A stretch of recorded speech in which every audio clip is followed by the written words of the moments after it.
Okay, good morning, boys and girls. Today we are finally on our last chapter of our Nancy Drew book, The Secret of the Old Clock. Okay, we're reading chapter 20. It is called A Happy Finale. Of course you may take the matter to court if you'd like, Mr. Drew responded to Mr. Tompum's threat. But I warn you, it will be a waste of your time and money. If you don't wish to accept my judgment, ask your lawyer.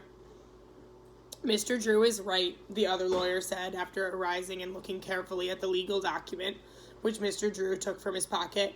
Oh, he is he? Mr. Tompum retorted. If that's all you know about law, you're discharged. We'll get another lawyer and we'll fight to the last ditch. With that, she arose and stalked from the room.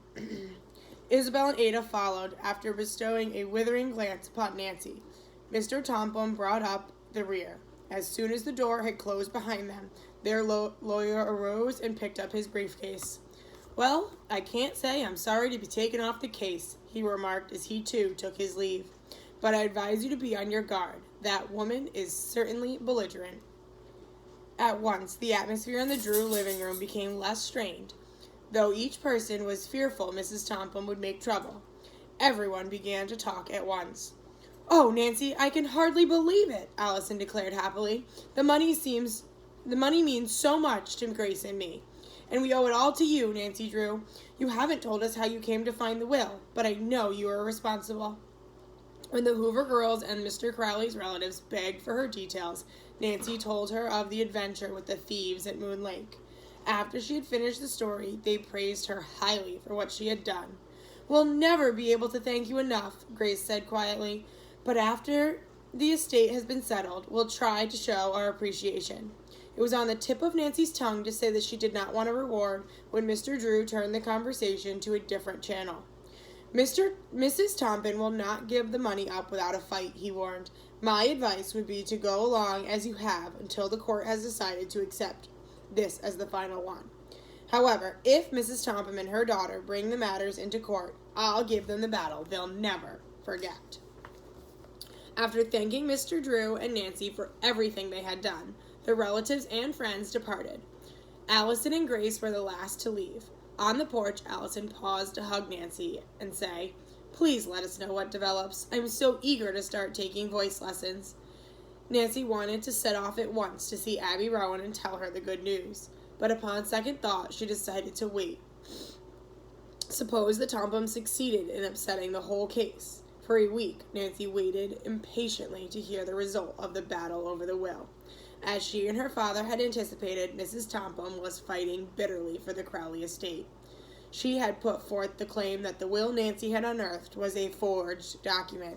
This suspense is awful, Nancy told her father one morning. When are we going to get the final word? I can't answer that, Nancy, but apparently Mr. Tompum thinks it's a losing battle. I suppose you've heard about the family? What? No. What about them? They're practically bankrupt. Richard Tompum has been losing steadily in the stock market of late. After his failure to recover the Crowley fortune, the banks reduced his credit. He's been forced to give up his beautiful home. No, really? How that must hurt Mrs. Tompum and the girls. Yes, it's undoubtedly a bitter pill to swallow. They're moving to a small house this week, and from now on they'll have to give up their extravagant way of living. Both girls are working, and personally, I think it will be good for them. Word came that the 3 furniture thieves had finally confessed to many robberies, and their unsold loot was recovered. Among the pieces were the heirlooms they had stolen from the Turners. One evening, Mr. Drew came home wearing a broad smile. Facing Nancy and laying both hands on her shoulders, he said, We've won, my dear. The will you located has been accepted as the last one Mr. Crowley wrote. Oh, Dad, how wonderful, she cried, whirling her father about in a little dance. First thing tomorrow, may I go tell Allison and Grace and the others? I think that would be a fine idea. Of course, the bank and I will formally notify them later. The following morning, Nancy was the first one downstairs and started breakfast before Hannah Gruen appeared. My goodness, you're an early bird, Nancy, the housekeeper said with a smile. Big day, huh? Very big, Nancy replied. As soon as the family had eaten, Hannah said. Never mind helping me today. You run along and make those people happy as soon as possible. Oh, thank you, Hannah. I'll leave right away. Nancy, dressed in a simple green linen sports dress with a matching sweater, kissed her family goodbye and drove off. Her first stop was the Matthews brothers. They greeted her happily and waited for Nancy to speak. I have good news, she said, her eyes dancing. Mrs. Tompum lost her case. The will Dad and I found has been accepted for probate. You will receive the inheritance Mr. Crowley left for you. Praise be, Fred cried, and we never would have received it if it hadn't been for you. His brother nodded in agreement. To cover her embarrassment at their praise, Nancy reached into a pocket and pulled out a handful of travel folders and airline schedules. I thought you might like to look at these. Now I must hurry off and tell the other heirs. As she drove away, the two men smiled, waved, and immediately began looking at the folders. I hope they have a grand trip, Nancy thought. Half an hour later, she pulled into the driveway of the Turner home. Before the car stopped, Judy came racing from the front door. As Nancy stepped out, the little girl threw herself into the young sleuth's arms. Nancy, guess what? My aunties found an old doll that belonged to my mommy, and they gave it to me. Come and see her. She's pretty as can be. Judy pulled Nancy by the hand up the steps and into the house. There she is, the child said proudly, pointing to a blonde, curly-haired doll seated in a tiny rocking chair. Why, isn't she darling? Nancy commented. And Judy, she looks like you, dimples and all. Judy nodded. Aunt Mary says she looks like my mommy did when she was a little girl, so I'm always going to take very good care of my dolly. At this point, her great-aunts came from the rear of the house to greet their caller. I see, said Nancy, that you have made Judy very happy. Now it's my turn to pass along good news to you. As she told them about the inheritance. The woman smiled happily and tears came into their eyes. Then suddenly Edna Turner gave Nancy an impulsive hug. You dear, dear girl, she half sobbed with joy. Now Judy will always be well taken care of and will receive the kind of schooling we think she should have. Mary kissed Nancy and thanked the young sleuth for her untiring efforts to see justice done. Judy, meanwhile, looked on in puzzlement at the scene. But sensing that it called for her participation, she grabbed her new doll and began to dance around with it.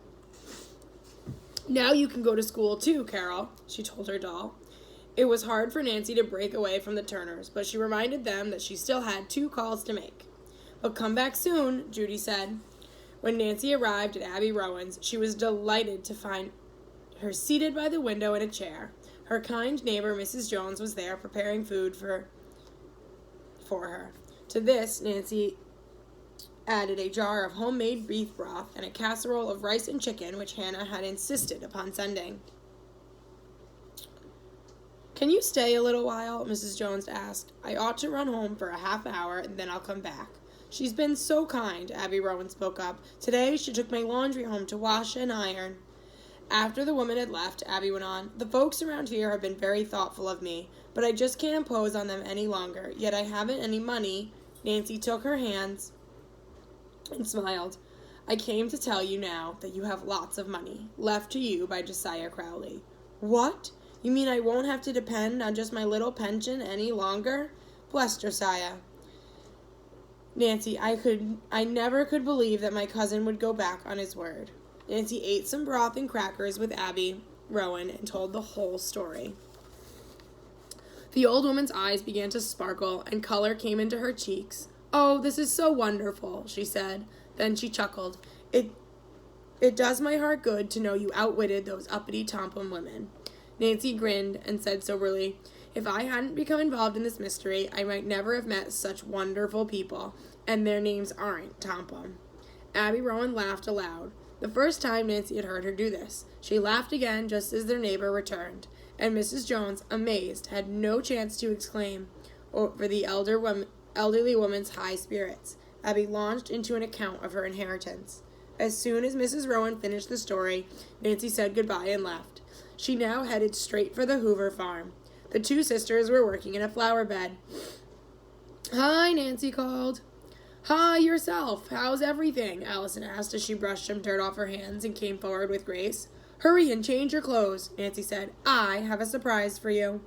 You mean we're going somewhere? Grace inquired. That's right, to Signor's, so that Allison can sign up for lessons.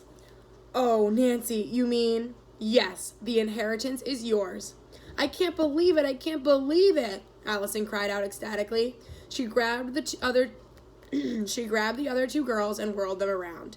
It's simply marvelous, said Grace. Marvelous. Oh, Nancy, you and Mr. Crowley are just the dearest friends we've ever had. Then, seeing Nancy's deep blush, she added, Come on, Allison, let's get dressed. Nancy waited in the garden. 15 minutes later, the sisters were ready to leave for River Heights. But before we go, said Grace, Allison and I want to give you something. It's sort of a reward.